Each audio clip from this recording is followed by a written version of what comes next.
Go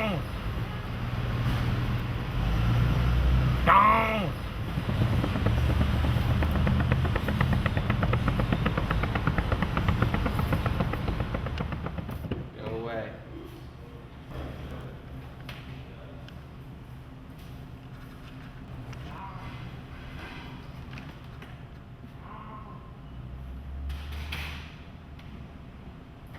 Hey, how you doing?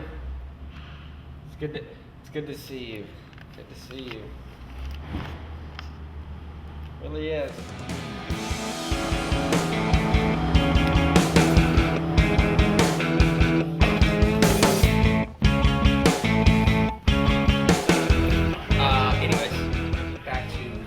Utah was the last place we tried to retell the story. Right on one of these? Right well, on actually, one that of was on those. the wall. I was in 6th grade, and I had one friend in Staten Island, this kid Dino Colonna. And when I moved there, I had like one t-shirt. It was a Guns N' Roses Appetite for Destruction t-shirt, and I had a pair of blue sweatpants. My mom came in and I was alone doing homework all the time, listening to Rush. I love this. With no friends. My mom walks in and she's like, "Do you want me to buy you jeans?" I forgot about that. And I was like, "No, I'm cool." And she was just like, like, 'cause she was so sad about it was blue sweatpants and your Appetite for Destruction. and no friends.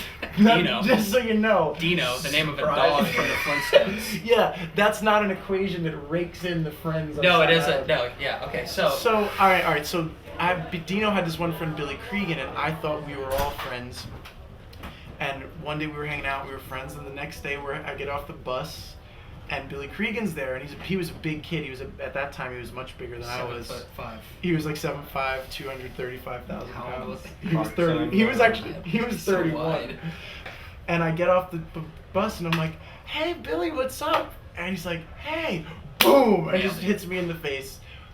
And then he starts punching me, and I'm like, I don't know what's happening at this point. So I ask, the security guard comes over. This woman who still works security on the corner of Giffords and Miles. She's like 135 years old, and has like caked on face makeup. But she walks over and she's like, "Hey, you can't do that.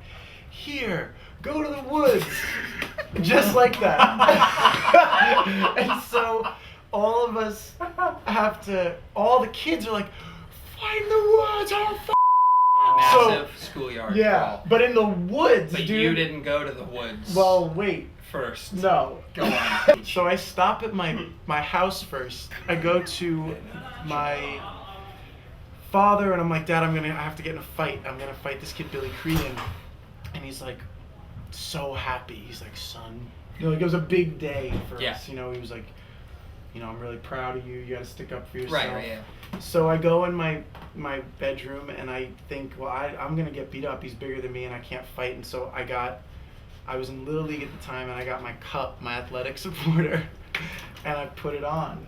So if he were to hit me in the balls, he would break his hand. And then next comes maybe the best fatherly advice I've ever heard on what he instructed you to do or who to take. Well, that's what I was gonna worry for a second. So It's brilliant. I go outside and I'm like, "Well, Dad, I have my cup on," and I show him, and he's like laughing. He's like, "You might not be a good fighter, but you're the smartest fighter I ever saw." And so then he's like, I'm getting ready to walk out, and I'm nervous. I'm shaking and shit. And he's like, my mom's like, "You'll be fine."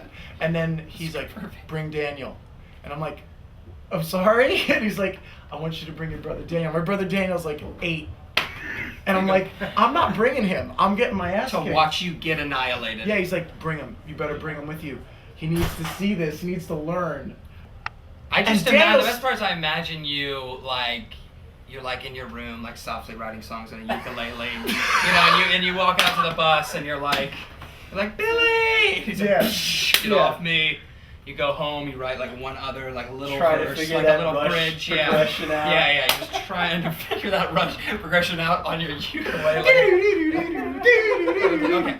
So I go to I'm like, I don't want to bring him, and Daniel's like kind of crying already because he knows, and so because we'd fought, he could already beat me up at 8. So at 8 years old, he knew that I was dead. It was the last day he would ever see his brother. I was dead. So so I finally bring him, and we're walking to the woods, and you're fine, right? You'll be fine, right? And I'm terrified. I'm like, no, I'm not gonna be fine. I know this is gonna go badly. And we get to the woods and everyone's in a circle. And Daniel, I just saw him the whole time. Daniel's at the outside of the circle watching me, and I'm getting my ass beat by this kid. Like he's punching me in the face. I'm hitting him in the ribs so I don't hit him in the face so that he'll be my friend after the fight. That's the best part is you made the conscious decision that we could make amends after this, man. Yeah. So I'm not gonna punch you in the face. No, he didn't have that same problem. No, he was at all. fine with punching. Okay, No. so And so the fight goes on for a little while, and then at one point he has his knees on my chest and he's just punching me in the face. And Daniel's just like, no! And this kid that was a black belt from my block came over and knocked him off my chest with both knees. And then How we old went to were you? I was 11 or you 12. had a kid that was 11 that was a black belt. Those kids Are were you great. sure he You was? knew that kid. Like a ninja that sprawled that out kid from looked I everywhere. loved him. He was like He never 12 and he's friended like, me. I'm a black belt. Never You're like, friend. he Yeah. was never, because he I was wanted like, to no, beat you're you not. up. He was like, ah! Just Yeah. like, I'm out. Well, he came and got the kid off my chest, and then he brought me to the corner. It was like corners in a fight, and he was like, you're bleeding everywhere. Not the thing to say to a scared drunk kid. He's like, yo, dude, you're getting your ass kicked. You're bleeding everywhere. You have black and blues already. I'm like, really? And then you see the blood, and I'm freaking out about that. And my father, the one thing advice is he had said, punch him straight in the nose, because if a big guy sees his own blood, he turns into a and so, but he made me bleed. So I saw my own blood, and I was a little guy, and I was that. After that had happened, we kept fighting. I kicked him in the ribs a few times, but he kept beating me up. And then he called truce. We shook hands. The circle was over.